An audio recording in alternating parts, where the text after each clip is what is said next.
En la frontera estadounidense, el invierno no solo era incómodo, era una sentencia de muerte, esperando un solo error. El mercurio podía descender por debajo de los menos 40 grados Fahrenheit.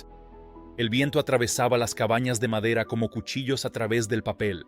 Un solo fuego dejado sin atender, un solo agujero en el techo, una sola noche sin suficiente leña, y una familia entera podía ser encontrada congelada, rígida por la mañana.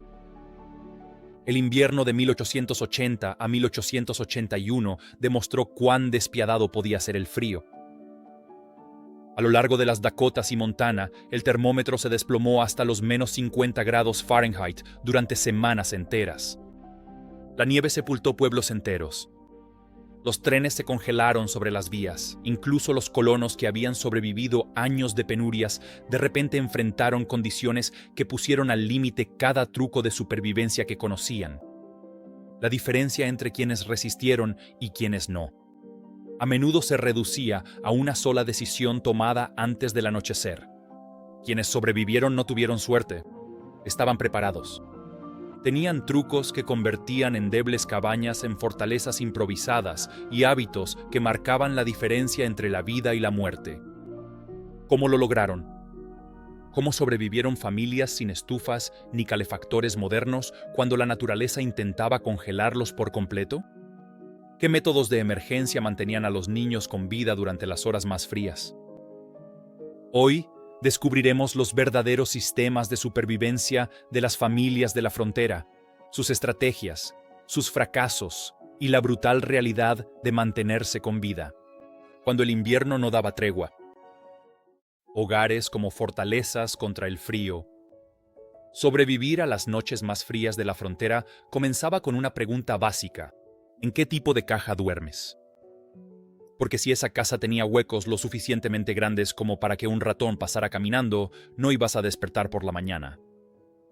Para muchos colonos, la respuesta era la cabaña de troncos. Simple, rústica, pero efectiva. Se talaban árboles, se les hacía muescas y se apilaban para formar las paredes. Los huecos entre los troncos se rellenaban con barro, arcilla, paja o incluso musgo. Este proceso, llamado chinking, no era bonito, pero marcaba la diferencia entre una cabaña que retenía el calor y otra que se convertía en un túnel de viento glorificado.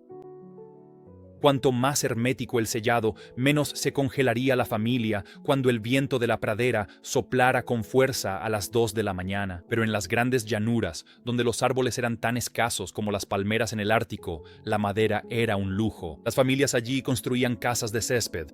Sí, eso significa exactamente lo que parece: ladrillos de tierra y pasto. Imagina cortar la pradera en bloques y apilarlos para formar una casa. Estas paredes de césped eran gruesas, pesadas y tan feas que daban ganas de llorar. Pero tenían un superpoder innegable: el aislamiento. Una casa de césped se mantenía más cálida en invierno que la mayoría de las cabañas de troncos. El viento frío del exterior a menudo no podía penetrar más que unos pocos centímetros.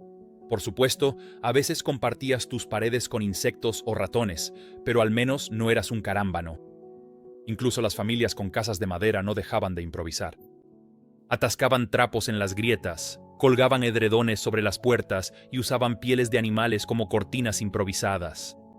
Las ventanas, si es que tenían alguna, a menudo eran solo papel aceitado, estirado con fuerza. El vidrio era caro y la mayoría de las familias no podía permitirse gastar dinero en algo que no las mantuviera vivas directamente. Luego estaban los verdaderamente desesperados, los refugios excavados. Familias en partes de Kansas y Nebraska literalmente tallaban sus hogares en las riberas de los ríos o en las laderas de las colinas. Parecían madrigueras de Hobbit construidas por personas sin ningún sentido de la fantasía. Pero la tierra resultaba ser un aislante sorprendentemente decente. Bajo tierra, las temperaturas se mantenían más estables y un refugio excavado a menudo ofrecía más calor que una choza llena de corrientes de aire en la superficie. La desventaja: filtraciones, barro y una sensación general de celda de prisión con estufa. Fuego. La línea entre la vida y la muerte. Si la casa era tu caparazón, entonces el fuego en su interior era tu latido. Sin él, una familia de la frontera no solo corría el riesgo de estar incómoda. corrían el riesgo de no despertar nunca. En los primeros días, la mayoría de los colonos dependía de chimeneas abiertas. Se veían románticas en las pinturas, pero en la vida real eran tan eficientes como calentar la casa con una sola vela. Las chimeneas perdían la mayor parte del calor directamente por la chimenea. Eso significaba que las familias tenían que apiñarse cerca solo para descongelar los dedos, mientras el resto de la cabaña seguía helado. Las chispas también tenían la desagradable costumbre de saltar y prender fuego a paja suelta o mantas. El fuego podía mantenerte con vida, pero también podía quemar tu casa mientras dormías. Para mediados del siglo XIX, las familias que podían permitírselo optaron por estufas de hierro fundido. Estas cambiaron las reglas del juego. En lugar de desperdiciar el calor, las estufas lo atrapaban, irradiando calor durante horas. Podías cocinar, hervir agua y calentar tu cabaña, todo en uno. Las estufas usaban menos leña, lo que significaba menos viajes al exterior con un hacha, cuando la temperatura era tan baja que el sudor se congelaba en tus pestañas. Para los colonos, tener una estufa no solo era cuestión de comodidad. Se trataba de estirar los suministros de supervivencia durante el invierno más largo. Pero el fuego traía consigo una tarea brutal. Nunca se mantenía vivo por sí solo. Las familias organizaban turnos nocturnos para mantener las llamas encendidas. Alguien, generalmente un padre con los ojos vidriosos o un hijo mayor, tenía que levantarse cada pocas horas para alimentar el fuego. Si las llamas se apagaban, volver a encenderlas en el frío previo al amanecer era una tortura. Por eso la gente guardaba brasas, cubriéndolas con cenizas, antes de acostarse para conservar el calor. Si se hacía bien, podías avivar esas brasas incandescentes al amanecer. Si se hacía mal, te despertabas en una nevera. Y luego estaban los calentadores improvisados. Las casas más acomodadas a veces tenían calentadores de cama de latón o cobre. Sartenes poco profundas, llenas de brasas incandescentes, se deslizaban entre las mantas para precalentar las sábanas. Las familias más pobres improvisaban con piedras o ladrillos calientes envueltos en tela. En ambos casos, el objetivo era el mismo: engañar al cuerpo para que creyera que no estabas durmiendo en el Ártico. Ropa en capas y camas improvisadas, incluso con paredes gruesas y un fuego constante, las noches en la frontera aún podían congelarte desde adentro hacia afuera. Ahí es donde la ropa y la ropa de cama se convertían en la última línea de defensa, porque una vez que el fuego se apagaba, lo que llevaras puesto y donde durmieras decidía si verías la mañana. Olvídate de los pijamas de seda o los edredones de plumas esponjosos. Las familias se cubrían con lana, cuero y pieles hasta parecer proyectos de taxidermia que habían vuelto a la vida. La lana era la reina de las telas invernales. Retenía el calor incluso estando húmeda y había suficientes ovejas para mantener vestidos a los colonos. Las pieles de ciervo y búfalo servían como abrigos, mantas y a veces incluso como alfombras. Una sola manta de búfalo podía cubrir a 2 niños. Aunque olía como si estuvieras durmiendo dentro de un establo. Por la noche, las familias se acurrucaban bajo capas de edredones. Estos no eran edredones de herencia hechos para lucir bonitos. Eran equipo de supervivencia, hechos de retazos de tela, ropa vieja y cualquier material que no estuviera ya remendado en pantalones. Quizás no ganarían un premio en la feria del condado, pero 3 o 4 de estos apilados juntos pesaban tanto como un niño pequeño. Atrapaban el calor corporal de maravilla. Las camas en sí mismas eran otro desafío. Las camas de plumas eran raras y costosas. La mayoría de la gente dormía en colchones rellenos de paja, hojas de maíz, cáscaras o pasto seco. Con el tiempo, el relleno se aplastaba, crujía y a veces se llenaba de insectos. Aún así, mantenía los cuerpos alejados del suelo helado y ofrecía un poco de amortiguación contra las frías tablas del piso. Los colonos sacudían y rellenaban los colchones regularmente para mantenerlos utilizables. Luego venían los trucos, el de la bolsa de agua caliente del pobre. Las familias calentaban piedras o ladrillos en el fuego, los envolvían en tela y los colocaban al pie de la cama. Los hogares más acomodados podían tener sartenes de cobre llenas de brasas. Peligroso, pero efectivo. Cualquier cosa que proporcionara un bolsillo de calor significaba la diferencia entre comodidad y congelación. Y no olvides la solución humana: meter a todos en una sola cama. Los niños a menudo dormían uno al lado del otro, a veces justo al lado de los padres. No se trataba de fortalecer los lazos familiares, se trataba de sobrevivir. El calor corporal mantenía a todos con vida, aunque eso significara escuchar los ronquidos del tío Henry toda la noche. Las comidas calientes como calefacción central, una cama cálida y edredones pesados eran estupendos. Pero nada mantenía viva a una familia de la frontera durante la noche como la comida con muchas calorías. Sobrevivir al invierno no solo consistía en calentar la cabaña, se trataba de calentar el cuerpo desde adentro hacia afuera. En las noches heladas, la mesa familiar solía girar en torno a la todopoderosa olla de estofado. Los colonos echaban lo que tuvieran: frijoles, maíz seco, papas, restos de sal, cerdo y a veces incluso carne de caza. La olla colgaba sobre el fuego durante horas, cocinándose a fuego lento hasta convertirse en una mezcla densa y grasosa. No se trataba tanto del sabor, sino más bien de un combustible puro para sobrevivir. Si comías lo suficiente, tu cuerpo podía quemar esas calorías toda la noche, funcionando como una especie de horno biológico. Luego estaba el clásico puré de harina de maíz, barato, sencillo y tremendamente saciante. El maíz estaba por todas partes en la frontera. Molido en harina, se convertía en una papilla que se pegaba a las costillas como yeso. Las familias lo comían caliente antes de acostarse, sabiendo que les mantendría el estómago lleno hasta la mañana. Los frijoles eran otro alimento básico, especialmente cuando se cocinaban a fuego lento en ollas de hierro fundido. Si tenías suerte y añadías melaza, conseguías un plato que podía calentarte, endulzar tu noche y servir también como desayuno para el día siguiente. A nadie le importaba la variedad. El objetivo era obtener energía, no el sabor. Pero todas estas comidas calientes dependían de un factor crucial: tener provisiones en primer lugar. Las familias de la frontera pasaban el otoño almacenando toda la producción posible en sótanos para raíces. Estos eran cuartos de almacenamiento subterráneos excavados en laderas o bajo las cabañas. Mantenidos frescos pero no congelados, estos sótanos conservaban papas, zanahorias, cebollas y manzanas hasta bien entrado el invierno. Sin ellos, el menú se reducía rápidamente a carne salada, y a cualquier roedor lo suficientemente tonto como para acercarse demasiado. La hora de la comida impulsaba el ánimo. Un tazón caliente de estofado daba a las familias seguridad, aunque las paredes temblaran por la tormenta. Los padres sabían su importancia. Los niños estaban más tranquilos.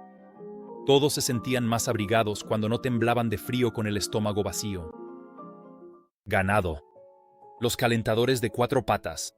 En la frontera, la supervivencia no terminaba con la familia.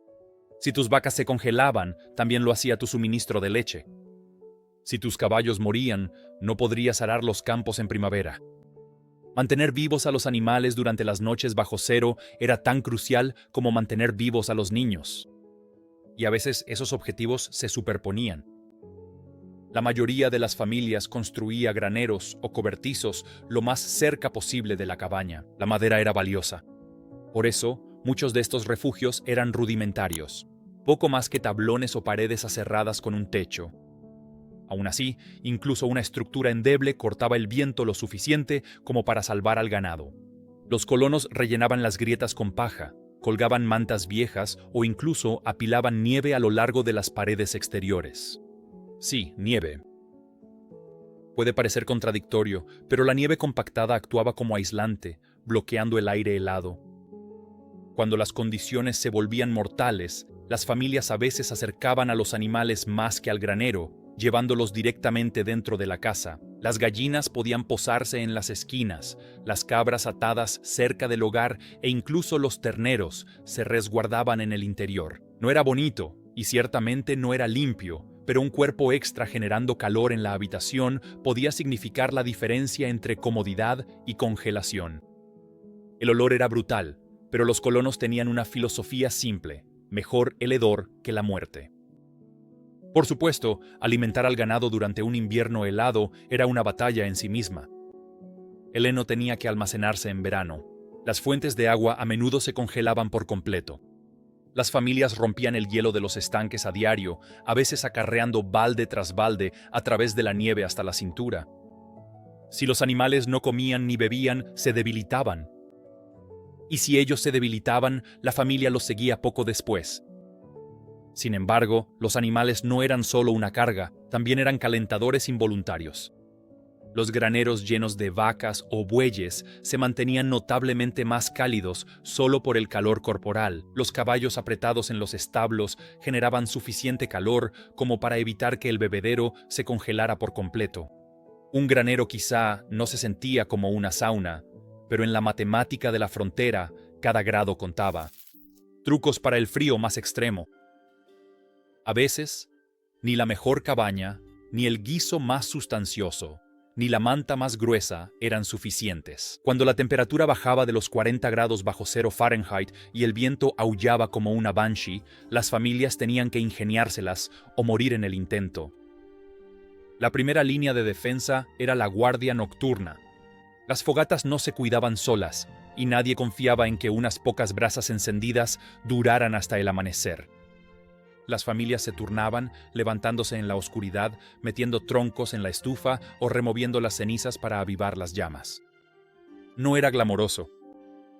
Tropezando descalzo por un suelo helado, medio dormido, maldiciendo el viento afuera. Pero si descuidabas la tarea, despertabas en una cabaña tan fría como la pradera. Cuando la leña escaseaba, los colonos recurrían a la técnica de conservar brasas con carbón. Cubrían las brasas con una gruesa capa de ceniza. Eso ahogaba el oxígeno lo suficiente como para ralentizar la combustión. Si se hacía correctamente, las brasas podían sobrevivir la noche y reavivarse por la mañana con astillas. Si se hacía mal, o ahogabas el fuego por completo, o dejabas suficiente oxígeno para que se apagara antes de la medianoche. Ambos errores significaban congelación. Luego vinieron los trucos estructurales. A veces, las familias construían paredes dobles, rellenando con paja, trapos o pasto seco entre las capas de tablas. No era bonito, pero ese bolsillo de aire atrapado mantenía el calor adentro. Otros amontonaban nieve contra el exterior de la casa. Una medida que suena descabellada hasta que te das cuenta de que la nieve actúa como aislante. Sellaba las corrientes de aire mejor que las tablas desnudas. En las noches más frías, las familias literalmente eran salvadas por esos mismos ventisqueros de nieve. Los maldecían todo el día. También había soluciones de emergencia. Edredones clavados directamente sobre los marcos de las puertas. Alfombras colgadas como escudos contra las ventanas. A los niños se les hacía dormir en la cocina porque era la única habitación con calor constante. Algunas familias incluso construían pequeños cuartos interiores, con cortinas o mantas, separando una esquina. Así, menos personas tenían que calentar un espacio más pequeño. Fe, miedo y un poco de superstición. Cuando el fuego se apagaba y el viento sacudía las contraventanas, las familias no solo combatían el frío con leña y edredones. Se apoyaban en algo menos tangible, la fe. En la frontera, la supervivencia no era solo física, también era espiritual. Para muchos colonos, cada noche brutal se veía como una prueba de Dios. Los sermones en las iglesias de la frontera a menudo describían el invierno como una prueba divina, destinada a purificar a los fieles a través del sufrimiento. Si sobrevivías, significaba la bendición de Dios. Si te congelabas, tal vez Él tenía otros planes. Las familias rezaban antes de acostarse, pidiendo protección no solo de lobos y asaltantes, sino también de la propia escarcha. Pero la fe no era la única fuerza en juego. La superstición era fuerte en las cabañas solitarias, donde cada crujido en las vigas podía sentirse como un presagio. Algunas familias colgaban hierbas como salvia o enebro sobre la puerta.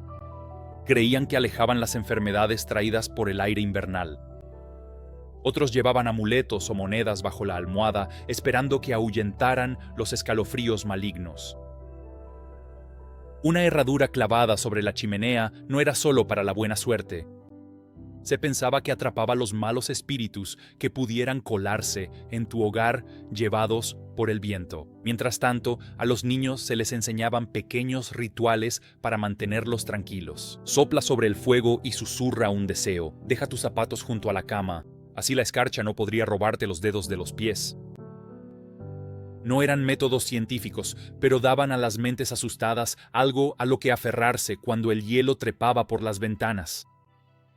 Las familias de la frontera también tejían historias sobre la supervivencia, pasando las largas horas con relatos de vecinos que se congelaron por saltarse la oración o de familias salvadas por intervención divina. Estas historias no eran solo entretenimiento, eran advertencias disfrazadas de folclore. No descuides el fuego, no olvides rezar, no pierdas la esperanza. Incluso cuando el mundo exterior se volvía blanco y silencioso, mantener a los niños vivos y tranquilos. Si alguien sentía el frío más que los adultos, eran los niños. Los cuerpos pequeños perdían calor rápidamente. Los padres de la frontera sabían que un niño temblando podía convertirse en un niño enfermo de la noche a la mañana. Mantener a los niños vivos durante las noches más largas y frías no se trataba solo de apilar edredones. Se trataba de manejar su energía, sus miedos y a veces su aburrimiento. La regla de oro era simple. Mantenerlos en la cama. Correr significaba sudar, y el sudor en temperaturas bajo cero era peligroso. Los padres les decían a los niños que permanecieran bajo las mantas hasta la mañana, aunque eso significara que estuvieran despiertos durante horas. Para hacer más llevadero el encierro, las familias convertían la hora de dormir en la hora de los cuentos. Los padres contaban historias de cazadores, héroes o parábolas bíblicas. Los hermanos mayores susurraban historias de fantasmas que hacían que los más pequeños se aferraran aún más fuerte a las mantas. El juego no desaparecía, solo quedaba confinado. Juegos de manos, canciones susurradas y juguetes de madera tallada solían aparecer por las noches, lo suficientemente pequeños como para compartirlos entre las sábanas. Los niños inventaban competencias para ver quién podía quedarse quieto por más tiempo o quién podía contar la historia más graciosa. No eran solo distracciones, eran formas de mantener el movimiento al mínimo y conservar el calor corporal. Lecciones prácticas de supervivencia estaban integradas en la rutina nocturna. A los niños se les enseñaba a dormir juntos, convirtiendo la cama en un montón de calor compartido.